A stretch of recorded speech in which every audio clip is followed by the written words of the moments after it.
ministro brasileiro de Relações Exteriores, Mauro Vieira, lamentou hoje a rejeição pelo Conselho de Segurança das Nações Unidas da resolução que foi proposta pelo Brasil sobre a guerra entre Israel e esse grupo terrorista. Vieira disse ainda que o governo brasileiro fez todo o possível, que sua preocupação sempre foi humanitária quanto ao conflito no Oriente Médio, que já deixou mais de 4 mil mortos. Essa declaração foi dada durante coletiva de imprensa no Itamaraty com o ministro da Defesa, José Múcio, e o comandante da Aeronáutica, Marcelo Cânites Damasceno. Autoridades de Israel divulgaram hoje um áudio em que supostos integrantes do grupo terrorista Hamas conversam sobre aquela explosão que a gente trouxe várias imagens aqui para vocês, explosão que matou centenas de pessoas em um hospital da faixa de Gaza. Ali na gravação, um homem sugere que o artefato foi disparado pela facção Jihad Islâmica, que nega. O material foi divulgado pelo Consulado-Geral de Israel, que não informou como esse diálogo foi captado nem forneceu outros detalhes.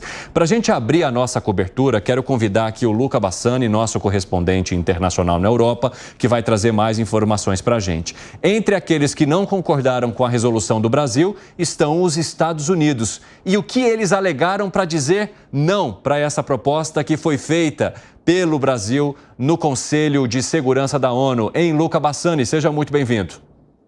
Boa tarde, Evandro, a todos os nossos comentaristas e aqueles que acompanham o 3 em 1. Realmente o Brasil disse que está muito decepcionado por não ter conseguido aprovar essa resolução perante o Conselho de Segurança, que é composto por 15 países, e vale lembrar que 5 deles têm assento fixo. Então,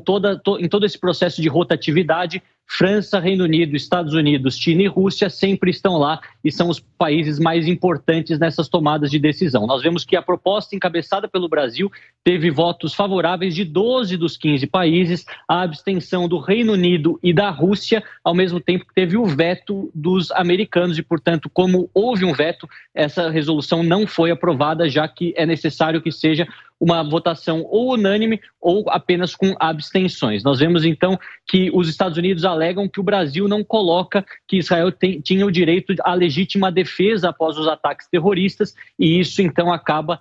afastando a retórica, ou pelo menos a maneira como foi redigida aquela resolução, dos anseios americanos que, como eu disse, vetaram mais uma proposta de cessar-fogo e, com isso, a chegada de ajuda humanitária à faixa de Gaza. A questão da abstenção dos britânicos e dos russos ainda está sendo minuciosamente analisada pelos diferentes especialistas na geopolítica internacional, já que a proposta dos russos, encabeçada por eles ontem, foi também vetada aí com a presença da França, Reino Unido, Estados Unidos, que geralmente estão automaticamente alinhados, mas faltava falar bastante sobre os atos terroristas do Hamas, algo que o Brasil incluiu, mas não foi suficiente para agradar os americanos. Aquilo que nós vemos agora como próximos passos é a tentativa de algum outro país do Conselho de Segurança trazer uma nova proposta que será novamente analisada pelos 15 países antes de ser votada e depois ela poderá novamente ou ser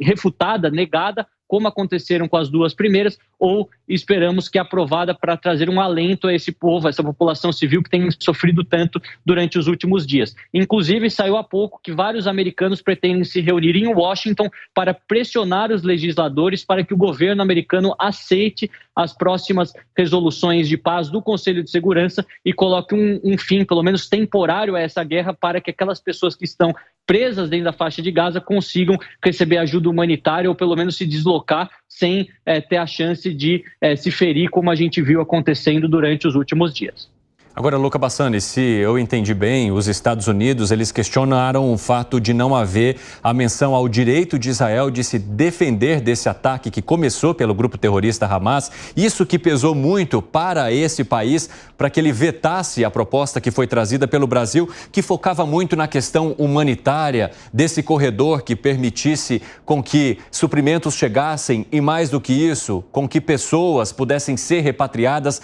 e também retiradas da faixa de Gaza? É isso mesmo, Evandro. Os Estados Unidos acreditam que na redação da proposta, essa questão do direito à legítima defesa de um Estado que foi atacado não foi mencionada. E isso acaba colocando Israel como um vilão, como se ele estivesse realizando todos esses bombardeios em Gaza a troco do nada. É algo que muitos acreditam que talvez seja um preciosismo na questão da redação que os americanos esperam ter de uma proposta, mas, como eu disse, basta um país vetar dentro do Conselho de Segurança para que essa proposta não seja aprovada, e foi exatamente o que aconteceu. Ao mesmo tempo, o governo de Israel diz que caso o Egito queira abrir a fronteira de Rafah com a faixa de Gaza para a entrada de mantimentos, remédios e alimentos, ele não vai se opor e, portanto, acredito que não fará nenhum tipo de ataques a essa localidade, como já fez durante os últimos dias. Agora depende das autoridades egípcias realmente fazerem essa triagem, afinal, muito dessa ajuda humanitária se acumulou na Península do Sinai durante os últimos dias e muitos acreditam que possa haver também algumas munições, algum tipo de armamento. Ninguém quer que esse corredor humanitário ou essa ajuda enviada ao povo de Gaza seja utilizada para para que essa região receba mais armamentos e promova uma guerra prolongada. É algo muito complexo, é uma região que está cheia de pessoas, foi destruída por um bombardeio, ao mesmo tempo que ninguém sabe quais recomendações seguir. Se segue as recomendações do Hamas, a população de Gaza, eu digo, né? As recomendações do Hamas, as recomendações de Israel, os órgãos das Nações Unidas e de outras ONGs que estão por lá, as pessoas realmente estão